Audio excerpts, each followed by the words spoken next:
Hello everyone, welcome back to RSV competitive exams Adda YouTube channel. Friends, APPSC roster points case 16/4/2025 అంటే రేపు మళ్ళీ హీరింగ్కి వస్తుందండి. So ఈ రోజైనా మనకి ఈ రోస్టర్ పాయింట్స్ కేసు మీద స్టే వస్తుందా లేదా అనేది చూద్దాం. మనకి ఈ రోస్టర్ పాయింట్స్ కేసు మీద దాదాపు 10 పిటిషన్లు దాఖలయ్యడం అయితే జరిగింది. ఈ 10 పిటిషన్స్లో ఫస్ట్ పిటిషన్ మొన్న ఏప్రిల్ 9న వాదనలు వినిపించడం జరిగింది. సో ఆ పిటిషనర్ తరపున న్యాయవాది ఎవరంటే లాయర్ శ్రీనివాస్ గారు అండి. సో ఈ శ్రీనివాస్ గారు మొన్న జరిగిన హీరింగ్లో బలంగా వాదనలు అయితే వినిపించడం జరిగింది.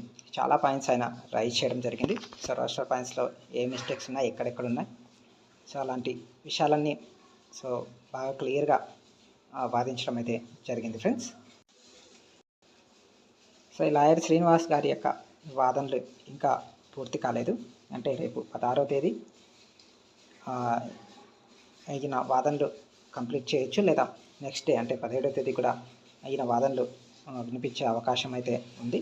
అంటే రేపు వచ్చేదాన్ని బట్టి, రేపు ఆయన చెప్పేదాన్ని బట్టి రేపటితో కంప్లీట్ అవుతుందా, లేదా 17, 18, 19 వరకు కంటిన్యూ అవుతుందా అనేది చూడాల్సి ఉంది. ఈ లాయర్ శ్రీనివాస్ గారు డిప్యూటీ ఎడ్యుకేషనల్ ఆఫీసర్ ఎగ్జామ్కి సంబంధించి స్టే తీసుకురావడం అయితే జరిగిందండి. ఆయన ఈ డిప్యూటీ ఎడ్యుకేషనల్ ఆఫీసర్ పిటిషన్లో ఉన్న పాయింట్స్ని బాగా ఆర్గ్యూ చేసి వాటి మీద అయితే స్టే తీసుకురావడం అయితే జరిగింది. ఇప్పుడు ఈ కేసు మీద కూడా బలంగా వాదనలు అయితే వినిపిస్తూ ఉన్నారు. చూద్దాం. ఒకవేళ ఈయన వాదనలు కంప్లీట్ అయిన తర్వాత మిగతా వారి వాదనలు కూడా స్టార్ట్ చేస్తారు. అంటే 9 పిటిషన్లకు సంబంధించిన వాదనలు కూడా ఉంటాయి. అలాగే జీఏడీ తరపున కూడా వాదనలు వినిపించడం జరుగుతుంది. ముఖ్యంగా ఈ పిటిషనర్ తరపు వాళ్ళు ఈ రోస్టర్ పాయింట్స్లో కరెక్ట్గా ఉన్న మిస్టేక్స్ని రైజ్ చేసి స్టే తీసుకొస్తే ఈ కేసు మీద అయితే స్టే రావడం అయితే జరుగుతుందండి. ఇక్కడ మెయిన్గా ఉన్న ముఖ్యమైన పాయింట్ ఏంటంటే, ఈ రోస్టర్ పాయింట్స్ కేసులో ఆల్రెడీ ప్రాసెస్ జరుగుతూ ఉంది. ఏపీపీఎస్సి తన పని తాను చేసుకుంటూ పోతుంది. అంటే రిజల్ట్స్ని అనౌన్స్ చేసేసింది.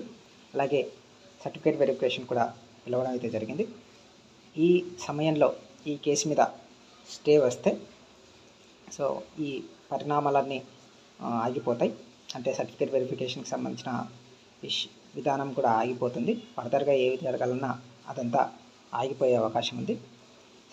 ఈ 92,000 మంది యొక్క భవిష్యత్తుకు సంబంధించిన ఈ రోస్టర్ పాయింట్స్ కేసులో గవర్నమెంట్ నిర్ణయం అనేది కరెక్ట్గా ఉంటే ఇప్పుడు ఇబ్బంది వచ్చేది కాదు. రోస్టర్ పాయింట్స్లో మిస్టేక్స్ ఉన్నాయని చెప్పేసి కోర్టులో పిటిషన్ ఉన్నప్పుడే గవర్నమెంట్ స్పందించాల్సింది, ఏపీపీఎస్సి స్పందించాల్సి ఉంది. రోస్టర్ పాయింట్స్లో మిస్టేక్స్ని క్లియర్ చేసి ఎగ్జామ్ కండక్ట్ చేసినా సరిపోయేది, లేదా పోస్ట్పోన్ చేసినా సరిపోయేది. ఇప్పుడు ఈ సమయంలో ఒకవేళ స్టే వస్తే సెలెక్ట్ అయిన వారికి ఇబ్బంది కలుగుతుంది.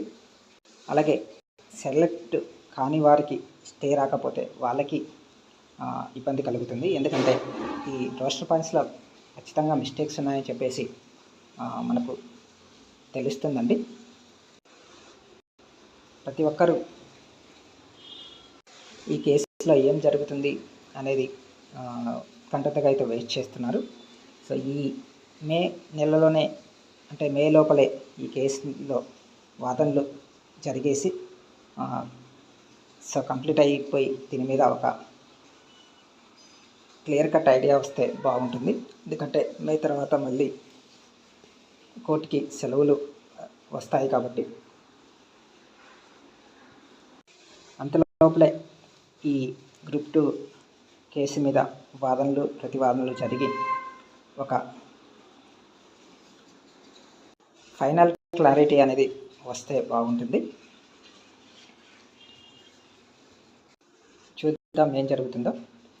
ఈ 92,000 మంది భవిష్యత్తు ఈ రోస్టర్ పాయింట్స్ కేసు మీదే ఆధారపడి ఉంది.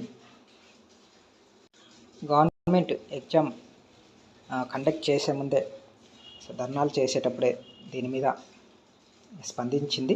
బట్ ఏపీపీఎస్సీ దానికి స్పందించకుండా, అంటే ఆల్రెడీ ఎగ్జామ్ డేట్స్ ఇచ్చేసాము, సో ఖచ్చితంగా ఎగ్జామ్ కండక్ట్ చేస్తామని చెప్పడం వల్ల సో ఇప్పుడు ఈ ఇబ్బందులు అనేవి తలెత్తుతున్నాయి. ఒకవేళ దీని మీద స్టే వస్తే సో ఏపీపీఎస్సీ ఏం చేస్తుంది అనేది కూడా ఇప్పుడు మనకు అర్థం కాని విషయం. స్టే వస్తే చాలామంది అభ్యర్థుల మీద, స్టే రాకపోతే మిగతా వారి మీద ఎంతో